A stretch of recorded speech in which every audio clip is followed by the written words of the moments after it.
પછી પીપીએફ કરી આપશું પછી એન્ડ પધારવા વિનંતી.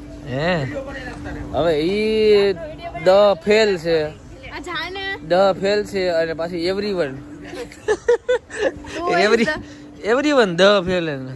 તું 10 ફેલ હો. હું તો 10 ફેલ છું ભાઈ, એક્સેપ્ટ હું કરો. નથી તું છો એટલે આ પાસ થઈ ગયો, 8 મિનિટ આયા પાસ થઈ, એના કરતા ફેલ હોય નહીં સારું. ચાલો મિત્રો, હાલો હવે આપણે નાસ્તો વાસ્તો કરીને સરસ મજાનું ઓલી જો આમ જોઈ લે ક્યાં.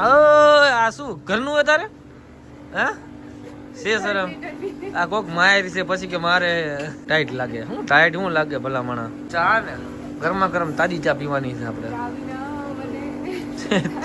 બોલ બોલ બોલ બોલ. ચા વિના મને ચેન પડે નહીં. વાહ સેવા પરમો ધર્મ. શું વાત છે. ખાઈ જશે હમણાં આપણે હોય ને